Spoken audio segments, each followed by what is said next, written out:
So, I just want to start off by saying this. Dates and time, names and places might be a little bit different from a lot of you would have remembered. So I'm just making a simple disclaimer that I am not reading from any script. It's strictly just a flow.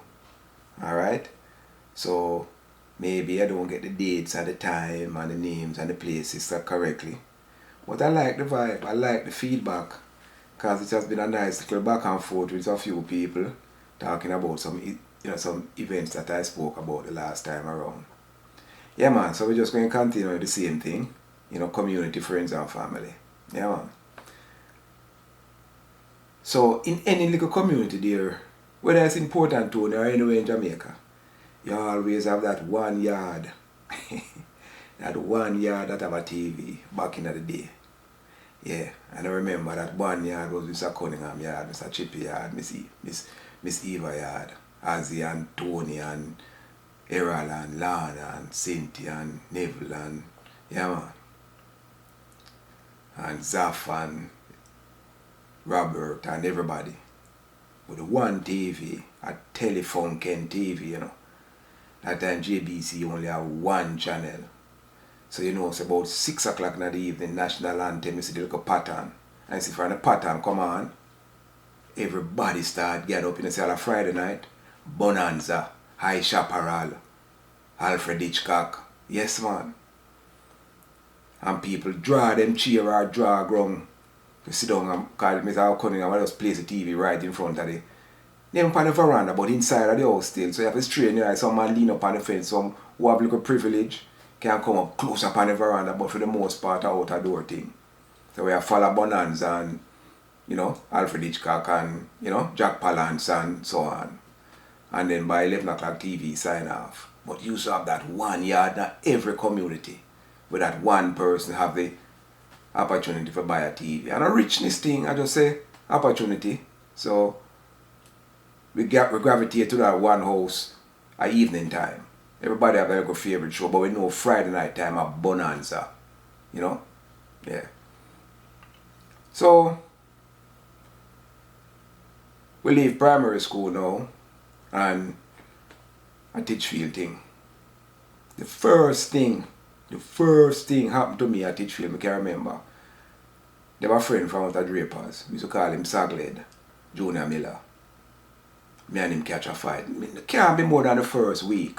And that was the first time and the last time I ever fight in my entire life. Because I beat the living daylights out of me, And on top of that, there comes a brother who I think he was in third form at that time. Selvin Thompson. Oh, good brethren now. Good bona fide brethren now. Call him Masikila. From Hugh Masikila and the Union of South Africa. Them musician there, him gravitate towards back in the day. We call him Massy Killer. Come in now and him and Junior Miller one piece of fight and Junior Miller beat him because Junior Miller's a beauty could have fight. And talk about fight. Then have some little man a party there, we want fight, want fight them man there, And there was a girl from out of Prospect named Veronica Campbell. No boy never want fight her, No boy, because she should have beat every boy. And then Morris argue him now. What him used to do now, just call him cousin them now. So any little fracas now, so him send call him brother, him cousin them Roy and so on to come. So he must really no rude boy, but him there have him little rude boy them from out of Prospect he could have called upon. Him there have a uncle, he was a boxer, because I see early. So anyway, we go through high school and my main reflections on high school was the experiences even outside of the classroom. Because we have so much extracurricular activities to undertake. Whether it's money football we are play for the desk them, or we're going to swimming class out of Winifred. Because the beach at Teachfield wasn't really good enough because the current used to just wash up the stone them and hold it per CX. So you used to have one little pool you could have go out near the reef, but you can't really navigate it that much. So we never really want to swim there often. Every now and then, an adventurous one or two of us would have tried to say, boy, we're going to swim to Navy Island.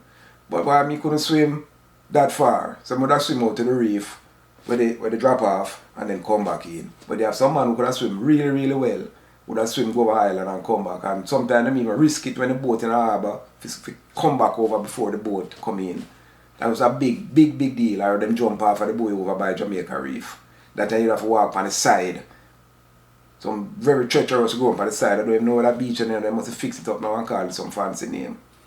Yeah man, but my experience with as a youth going through Teachfield was the extracurricular activities. So with that chess club, table tennis, track and field, cricket, football. And then you have some character upon the campus. Mr. Winey and him cat and Slim, the custodian, and Mr. Brown used to live right there so by the ladies' bathroom there, where you have the chemistry lab. Yeah man. I remember some teachers in particular, Miss Bramwell, Mr. Geddes, Miss Stamp, used to work in the office. She was the kind of go-to person. And Mr. Geddes' wife was the kind of burst at the time. Because I remember back in the day, a high school principal was more like an overseer, He never really run the school because the Ministry of Education should just take care of everything. Whether it's an extracurricular activity or pay staff or maintenance staff or whatever, the Ministry of Education should take care of everything. So if you go on a bus trip, Ministry of Education. All people like Mr. Geddes and Bungichin and them man should just ensure a certain amount of levels of discipline on the campus. Well, Bungichin really wasn't at my time, it was Martin Geddes. And Miss Bramwell was a senior teacher. And Rollins Brown and Miss Rad and Paca Perry and quite a few more. And then they expatriate them now like Morgan and Fulston, who really made a big impact in the community, Yeah man like Fulston and Morgan and them man used to make a big impact. And you have Adrian Booth, you have a brother named Edwards who used to teach French. He was a joker. Because the first day the man come in and him start tell everybody what them name. He tell Dana Rad say name Garçon. And Garçon in French simply mean boy. Simple.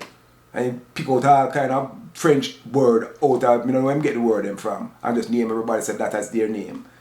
Peter, well it's Pierre is Peter and I don't even know what Paul was. But anyway, we did French for 5 years and even take French in our O levels. I never even passed French in our O levels. I only subject I failed. One of the big things with me is that I used to idle a lot. I used to just love going down central, down at the town there, by Port Antonio, them used to call it, by Mr. Chin shop there. At night time, I just hang out instead of study. And teach other pass me there, I go home or whatever, and them just used to call me out, because they know better. But I never really study hard, study a lot. But invariably, what was around me was a lot of positive energy. So whether it was in the athletics or the academics, you used to see a lot of positive things happening.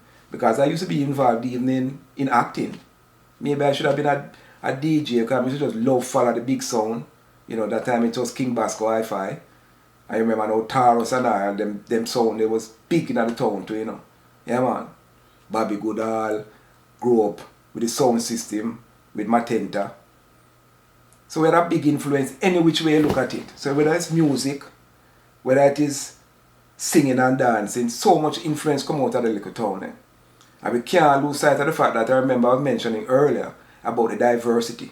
Diversity even in things like the religious organizations. So whether it was Baptist, Catholic, Anglican, Salvation Army down the corner, they who had them Salvation Army. And I talk about Salvation Army, remember now, Harton, who used to out in front of Musgrave Market, in front of Senate after, I ring the bell, He is the head of Salvation Army in the entire Caribbean right now, Straight out of Port Antonio there. Right out of the little town of Port Antonio there.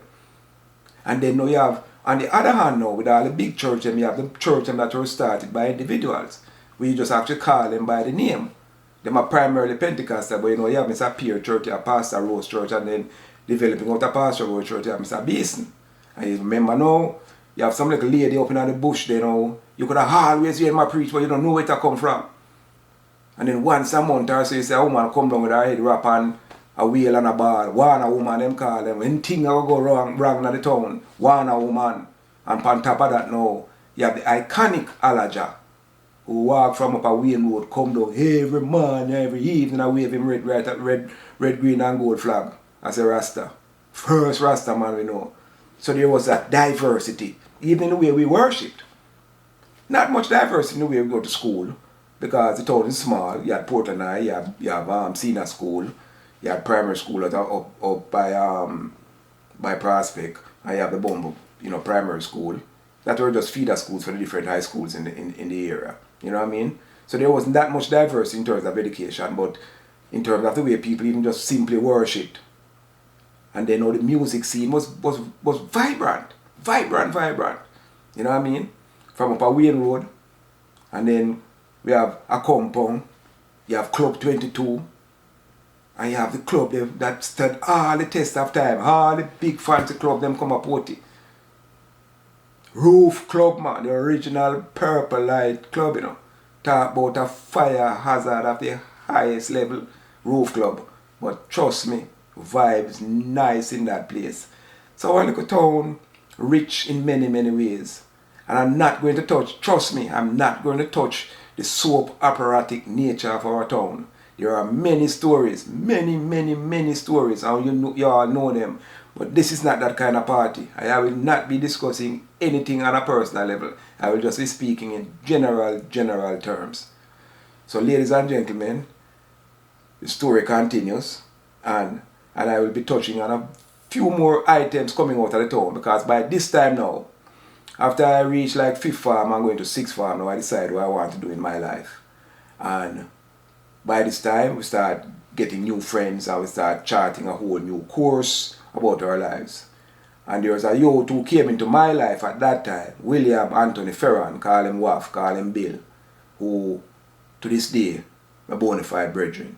At this point in time, so we're going to move out of Port Antonio just for a moment and then come back in the next segment. But I just want you to understand that our little town was so rich in so many ways. But just remember, like all small town, we had our, had our little soap operas. But this party here is not going to touch on anything soap operatic about Port Antonio. We're just going to speak in general terms. Might be somebody else to talk. Because remember now, we have some historians in the town, who, if we put all our heads together, we can write some really good stories that will make for good reading. Yeah. And we have touched many lives coming out of that little town. On every level. In Jamaica and the world. Yeah. So I'm going to get a little bit more detail next time around. But just for brevity, I just want to say, we know that when we travel and we see how things are in other places, I don't know how we can say that right now. But just remember your roots and your culture. Give back when you can. And if you find a little pet project that you want to undertake, if you can find an entity that can undertake it for you, or if you want to undertake it for yourself, go ahead, man. Because trust me, there are a lot of things still needed to be done. Because we're not talking about utopia here, we're just talking about a real little town, a real little era, a real little cut, a little microcosm of Jamaica, that we still need to find a way that we can curb some bad practices, and we can also make some things that have been good even better.